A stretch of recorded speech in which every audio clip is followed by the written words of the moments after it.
28 सितंबर को दीदी के जन्मदिन पर योगी आदित्यनाथ ने सरयू तट के पास स्थित भारत रत्न लता मंगेशकर चौक का उद्घाटन किया। वहीं इससे पहले सीएम योगी ने ट्वीट भी किया था। उन्होंने लिखा था कि संगीत जगत की अप्रीतम हस्ताक्षर, लोकप्रिय गायिका, अपने सुरों से संगीत जगत को समृद्ध करने वाली सुर सामग्री भारत रत्न लता मंगेशकर को उनकी जयंती पर विनम्र श्रद्धांजलि।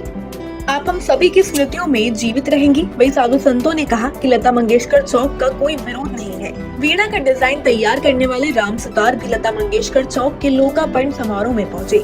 वही अन्य नेता भी लोकार्पण कार्यक्रम में शामिल हुए। इस कालखंड में अयोध्या के विकास के लिए, अयोध्या के लोक कल्याण के लिए, अयोध्या को नई पहचान देने का काम और विश्व स्तर पर भव्य और दिव्य अयोध्या बनाने का काम आदरणीय योगी जी के नेतृत्व में, उनके दिशा निर्देशन में जो चल रहा है, मैं उन्हें प्रणाम करता हूँ, सत नमन करता हूँ, बहुत बहुत अभिवादन करता हूँ। और आप सब लोगों का खास रूप से आदरणीय मंत्री रेड्डी साहब का, जिन्होंने उत्तर प्रदेश के पर्यटन विकास के लिए बहुत सारी कृपा करके भारत सरकार की तमाम योजनाओं का उदारता पूर्वक हमें सहयोग करने का काम करते हैं, उनको भी हृदय से उनका बहुत बहुत उत्तर प्रदेश की पवित्र भूमि। सीएम योगी सुबह करीब 10:30 बजे के बाद अयोध्या पहुंचे और लता मंगेशकर चौक का उद्घाटन किया।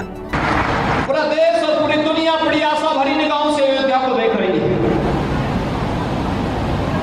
आज राम जी की पेड़ी में कोई आता है, प्रभावित होकर के जाता है। अयोध्या कोई आता है, बदलती हुई अयोध्या को देख करके प्रभावित होता है।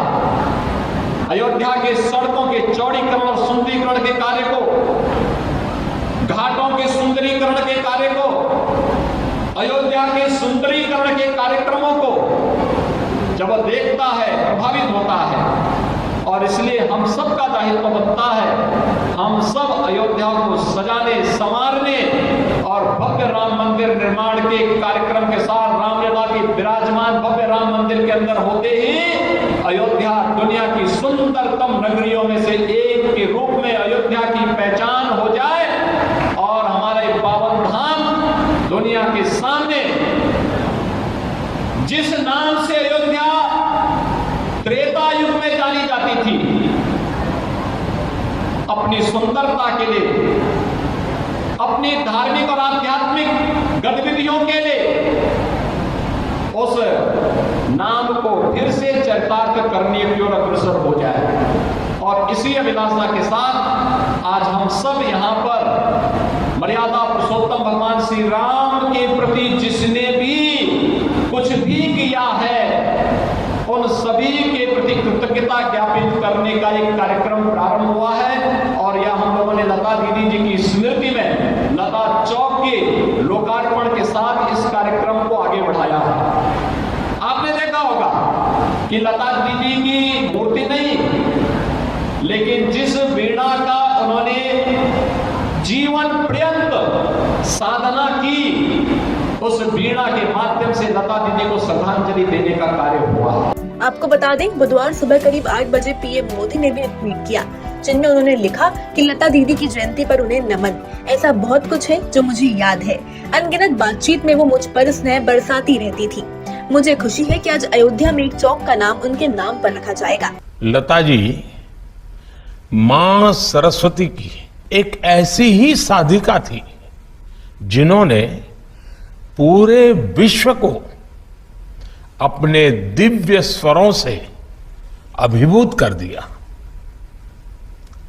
साधना लता जी ने की, वरदान हम सबको मिला। अयोध्या में लता मंगेशकर चौक पर स्थापित की गई मां सरस्वती की ये विशाल वीणा संगीत की उस साधना का प्रतीक बनेगी।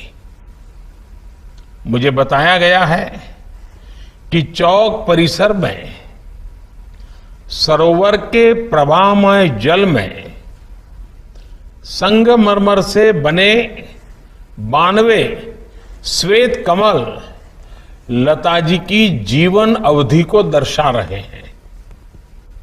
मैं इस अभिनव प्रयास के लिए योगी जी की सरकार का, अयोध्या विकास प्राधिकरण का, और अयोध्या की जनता का हृदय से अभिनंदन करता हूं।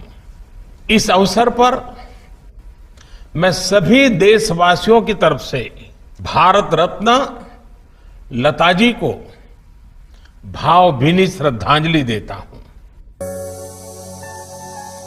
सब्सक्राइब कीजिए न्यूज इन इंडिया को और बेल आइकन को दबाइए न्यूज से जुड़े लेटेस्ट वीडियोज सबसे पहले देखने के लिए।